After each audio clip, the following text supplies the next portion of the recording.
Were you ever censored? That seems to be a theme here at the new school.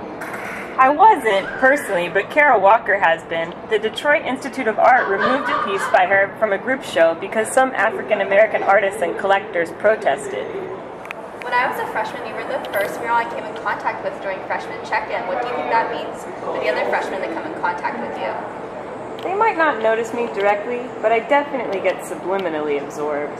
Hopefully, the challenging content inspires students to take on political challenges in their own work. Excuse me, but what is Event Horizon anyways? It's the gravitational boundary from which nothing can escape a black hole. I think it might be a fitting title. Do you ever talk to your neighbor while drawing? Because I never talk to my neighbors. We talk, and in fact, our permanent coexistence makes both of us stronger. A white man reflecting on minimalist color doesn't seem political, and a black and white silhouette drawing doesn't seem like it has anything to do with color. But, of course, the new school is all about trying to make new meaning by juxtaposition, especially in the art collection.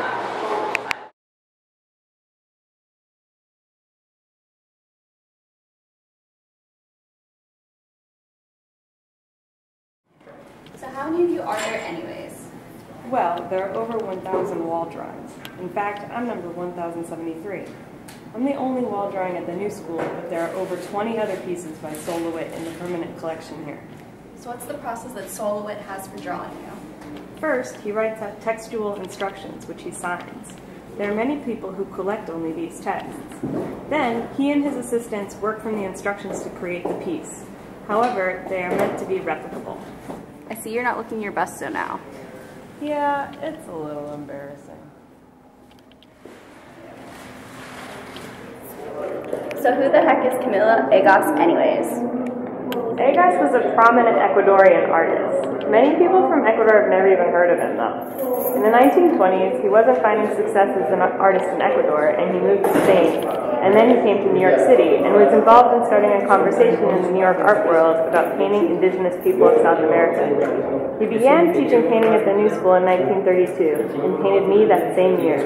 He was the head of the Fine Arts Department at the New School until his death in 1962. I know you guys have all these fine arts classes at Parsons now, but before the merger, Egas did a fine job of keeping a current, relevant fine arts department at the New School, bringing famous artists like Yasuo Kuniyoshi and Ben Sean to the department as teachers.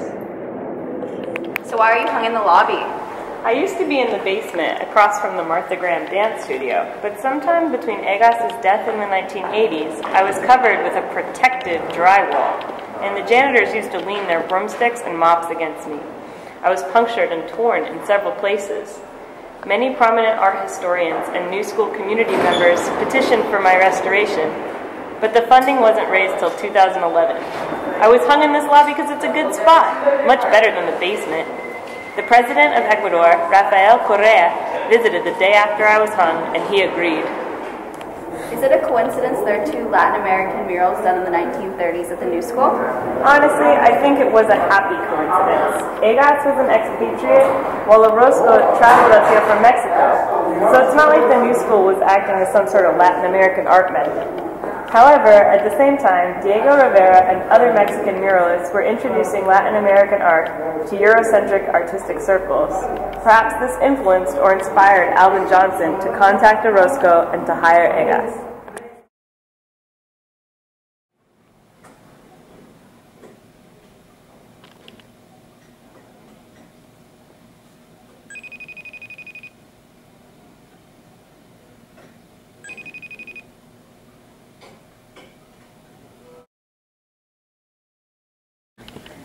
Hello, America Today. Can you tell me why you were painted? There are many reasons I was painted. Thomas Hart Benton, the artist, was interested in proving himself to the art world.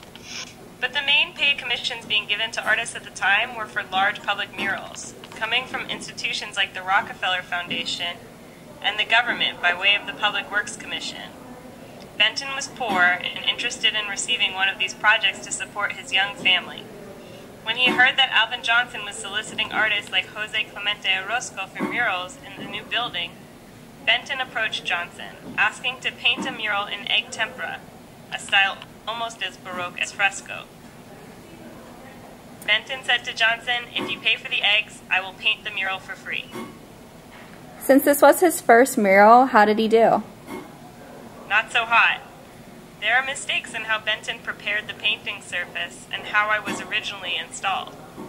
Artist Stuart Davis said, "A cracked surface is of relatively little importance, but cracked thinking may have disastrous effects of American art and artists when indulged in by an aggressive man." Sheesh. Benton restored the murals 3 times during his own life, and they were restored again after he died by professionals hired by AXA, the insurance company that originally bought me from the new school. Can you tell me why you and the new school broke up? Well, I was sold in 1982 in order to expand the endowment of the school and in order to protect me from further damage and exhibit me in a more public setting, hopefully in a museum.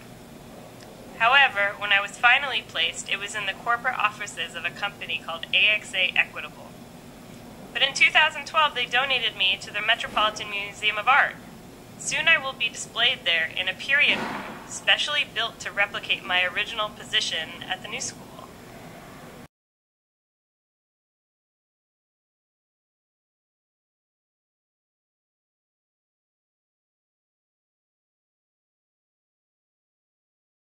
Do you like the change in your environment? Well, it was nice when this was an open cafeteria with stairwells and a library and lots of people visiting every day. Students would eat and smoke inside, and somehow they never burned me or got any gravy on me. Now you have to make an appointment to hang out with me, and while that's safer, it might not be as fun. I hear you had some protection from people once. It's true.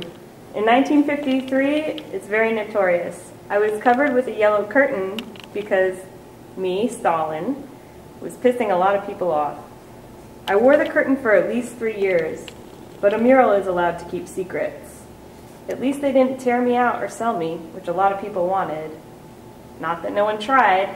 Later, in the 80s, the cash-strapped new school tried to sell me to Mexico, and they almost got away with it. However, Ed Koch, mayor at the time, intervened and promised to raise the money needed to restore me and keep me in the new school. Then he came and hung out. I can tell you had a little bit of work done. Spot on. Since I am one of the only, if not the only, fresco in New York, a company of specialists came to repair me because time and smoke and exposure and old windows and milk faded my colors and caused me to crack and flake. I'm still in precarious condition, unfortunately.